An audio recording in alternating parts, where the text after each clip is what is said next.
दिशा सालियांच्या वडिलांना याचिका दाखल केली की करायला लावली असा सवाल करत अमोल मिटकरींनी सरकारला घरचा आहेर दिलाय। औरंगजेबनंतर दिशा सालियान प्रकरणामुळे शेतकरी सोयाबीन सारखे प्रश्न प्रलंबित असल्याचंही ते म्हणाले।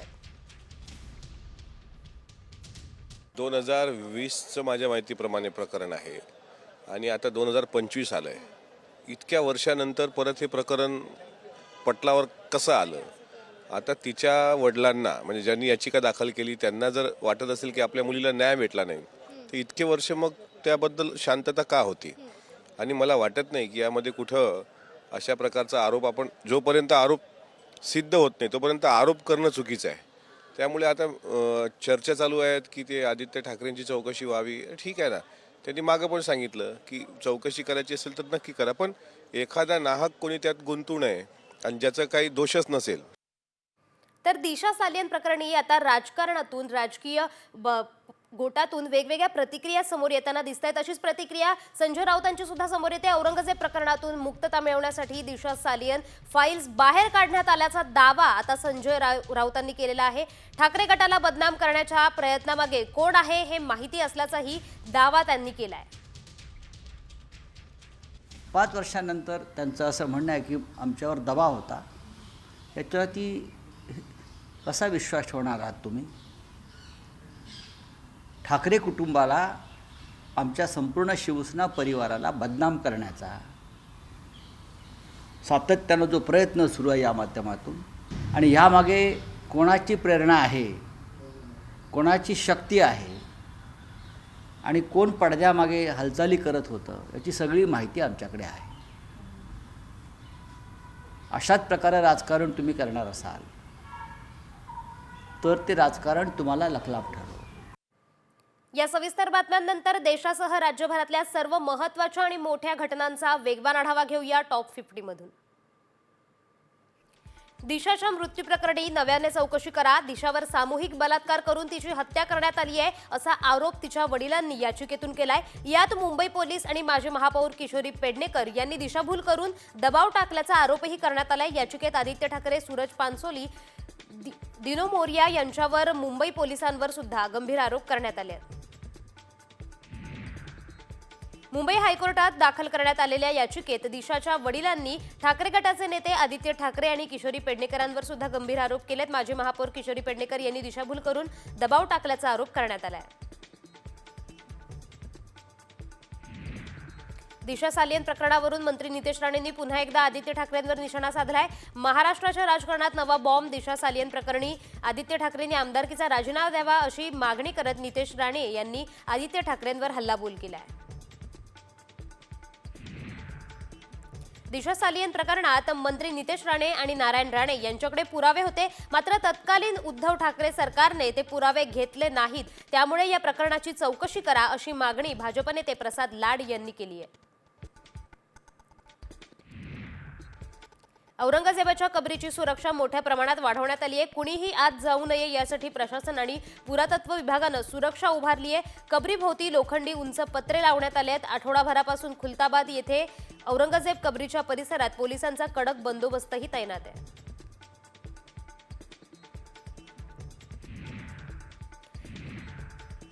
हल्ला करणाऱ्यांना कबरीतून खोदून काढू असा निर्वाणीचा इशारा नागपूर दंगल प्रकरणी फडणवीसांनी दिलाय। अफवा पसरवणाऱ्यांना ही घटनेत दोषी धरणार असंही त्यांनी म्हटलंय।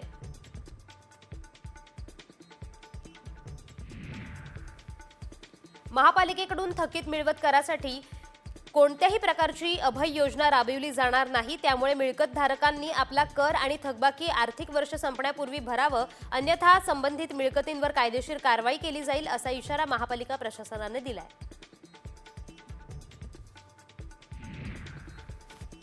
एका वृद्ध शिक्षिकेने केलेल्या डिजिटल अटकेच्या तक्रारीवर तत्परतेने कारवाई न केल्याबद्दल उच्च न्यायालयानं मुंबई पोलिसांना फटकारलंय। तसंच डिजिटल अटक आणि सायबर फसवणुकीच्या तक्रारी गांभीर्याने घेत नसल्याबाबत नाराजी व्यक्त करताना या तक्रारींवर योग्य आणि तत्परतेने कारवाई करण्याचे न्यायालयाने पोलिसांना बजावलंय। माथेरान बंदचा निर्णय मागे घेण्यात आलाय. आमदार महेंद्र थोरवे यांच्या मध्यस्थीनंतर माथेरानकरांनी बेमुदत बंदचा निर्णय मागे घेतलाय. माथेरानमध्ये येणाऱ्या पर्यटकांच्या फसवणुकीचे प्रकार वाढत आहेत. हे रोखण्याच्या मागणीसाठी मंगळवारपासून माथेरान बंदची हाक देण्यात आली होती. राज्यात बेरोजगारीचं विदारक चित्र आहे. पुण्यात 531 कारागृह महिला पोलीस जागांसाठी भरती सुरू आहे. तर या 531 जागेसाठी तब्बल 1,10,000 मुलींनी अर्ज दाखल केलाय. तर 26 मार्चला मैदानी चाचणी पूर्ण झाल्यानंतर पात्र उमेदवारांची लेखी परीक्षा 6 एप्रिल रोजी होणार आहे. पुण्यात गुइलेन बॅरे सिंड्रोमचा उद्रेक संपुष्टात आला असला तरी त्याचं कारण अद्याप अनुत्तरितच आहे. जीबीएस उद्रेकाला कारणीभूत ठरणारे जीवाणू आणि विषाणू मात्र पिण्याच्या पाण्यासह कोंबड्यांमध्ये आढळून आले आहेत. दिल्लीहून लखनौला जाणाऱ्या इंडिगो विमानाच्या सीट्समध्ये बिघाड झालेला पाहायला मिळालाय. टेक ऑफ नंतर काही वेळातच सीट्समध्ये बिघाड झाल्यामुळे नागरिकांमध्ये संतापाचं वातावरण निर्माण झालं होतं. ही सर्व घटना कॅमेऱ्यात कैद झाली असून सोशल मीडियावर व्हायरल होतीये.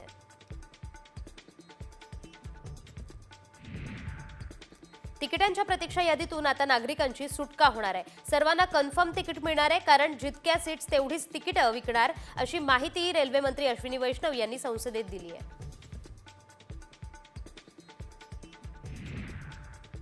दोन 2025-26चं शैक्षणिक वर्ष 15 जूनलाच सुरू होणार आहे. शिक्षणाधिकाऱ्यांनी याच संदर्भात माहिती दिली आहे. 1 एप्रिलपासून शैक्षणिक वर्ष सुरू करण्यासंदर्भात शासन स्तरावरून अजूनही निर्णय आलेला नाहीये. त्यामुळे पालक आणि विद्यार्थ्यांनी मनातील संभ्रम काढून टाकावा, असं शिक्षणाधिकाऱ्यांनी सांगितलंय. सिंधुदुर्गमध्ये जिल्हा परिषद शाळांचे शिक्षक आक्रमक झालेत.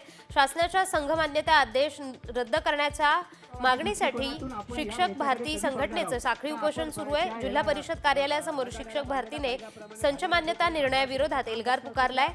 तर उपोषणाचा आजचा 8वा दिवस असून जोपर्यंत संच मान्यता रद्द होत नाही तोपर्यंत उपोषण सुरूच ठेवण्याचा निर्णय संघटनेने घेतलाय. आणि आज आपण नंतर घरी गेल्यावर म्हणतो आपलं हा अन्याय होतोय, तो अन्याय होतोय, हे फक्त आपण. सतीश भोसले उर्फ खोक्याची आज पोलीस कोठडी संपतीये. त्याला शिरूर कासार इथल्या फौजदारी न्यायालयामध्ये हजर करण्यात येणार आहे. खोक्याच्या कोठडीतील मुक्काम वाढतो की संपतो हे आज कळणार आहे. ढाकणे पिता पुत्रांना अमानुष मारहाण प्रकरणी सतीश भोसलेवर गुन्हा दाखल आहे.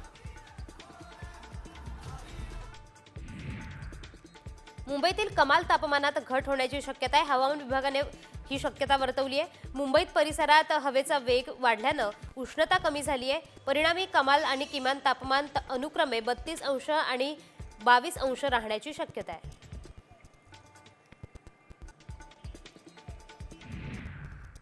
नागपूर दंगलीचं बांगलादेश कनेक्शन असल्याचा संशय आता व्यक्त करण्यात आलाय. नागपूर दंगलीनंतर सोशल मीडियावर एक भडकवणारी पोस्ट फिरवण्यात येते, ज्यात अभी तो सिर्फ अटॅक हुआ है असा भडकाऊ उल्लेख करण्यात आलाय.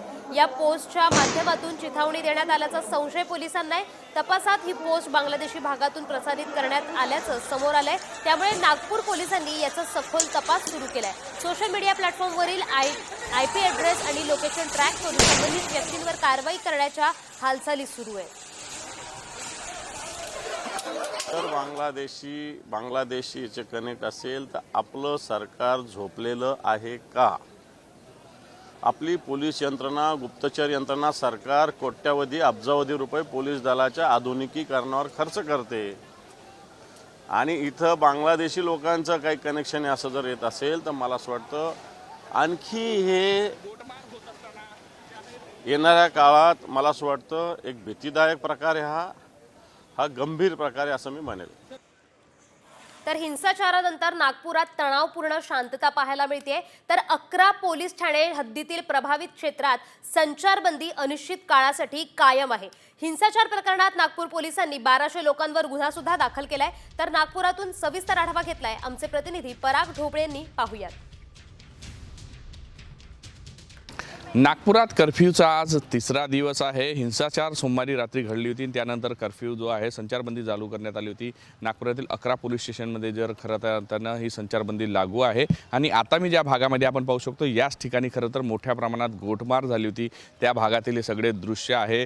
पोलिसांनी कडेकोट बंदोबस्त जो आहे संचारबंदी म्हणून सगळीकडे लावून ठेवण्यात आला आहे. कोणाला इकडून तिकडे जाण्यास परवानगी नाही आहे. फहीम खान जो याचा मास्टरमाइंड असल्याचा संशय आहे, त्याचे जे आहे बांगलादेशी कनेक्शन पुढे आलेले आहे. 1200 1200 लोकांवर खरं तर गुन्हा दाखल झालेला आहे आणि ह्या सगळ्या प्रक्रिया जी आहे आता सायबर विभागाकडून वेगवेगळ्या पोस्ट जे आहे ते तपासले जात आहे. 6 गुन्हे कालपर्यंत दाखल झाले होते. काल मध्यरात्री 7 वाजता सायबर विभागामध्ये आणखी एक कलम 152 अंतर्गत गुन्हा दाखल झाला आहे. त्यामध्ये देशद्रोहाचा संदर्भ जोडला जातो. ज्या पद्धतीने कट रचण्यात आला होता ह्या सगळ्या कॉन्फरन्सीचा, कारण की बांगलादेशमधून सगळ्या काहीतरी पोस्ट होत्या त्यासुद्धा व्हायरल झाल्या होत्या, त्या सोशल मीडियाच्या माध्यमातून सापडल्या आणि या सगळ्या अनुषंगाने जो आहे पोलीस आता तपास करते आहे. व्हिडिओ जर्नलिस्ट सौरभ भोलेसह पराग डोबळे, साम टीव्ही न्यूज, नागपूर. नागपुरात कर्फ्यूचा आज तिसरा. तर आज संचारबंदी सुद्धा नागपुरात अजूनही लागू आहे. नागपूर पोलिसांकडून 1200 जणांवर गुन्हा सुद्धा दाखल करण्यात आला आहे. खबरदारीचा उपाय म्हणून आजही शाळा बंदच ठेवण्यात आलेल्या आहेत. दंगलीनंतर नागपुरात तणावपूर्ण शांतता पसरलेली आहे. 11 ठिकाणी संचारबंदी कायम करण्यात आलेली आहे. शाळा सुद्धा आज नागपुरातल्या बंद आहेत. तर यानंतर राज्यभरातल्या महत्त्वाच्या आणि मोठ्या बातम्यांचा आढावा 36 जिल्हे 36 रिपोर्टरमधून. शिवरायांबाबत आक्षेपार्ह विधान करणारा प्रशांत कोरटकरला कोणत्याही क्षणी अटक होऊ शकते. मात्र अद्याप कोरटकर पोलिसांच्या हाती लागला नाहीये. कोरटकरच्या शोधासाठी कोल्हापूर पोलिसांचं पथक नागपुरात पोहोचलंय. कोरटकरचा मोबाईल बंद असल्याने लोकेशन सापडत नाहीये.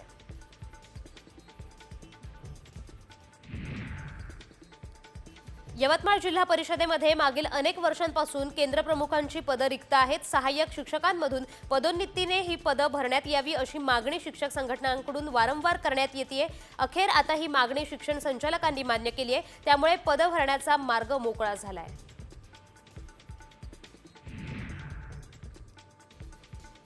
गावात स्मशानभूमीचा वाद असल्यानं महिलेचा मृतदेह तब्बल 11 तास ताटकळत ठेवण्यात आलाय. परभणीच्या गंगाखेडमध्ये सायाळा सुनेगावमध्ये हा प्रकार घडलाय.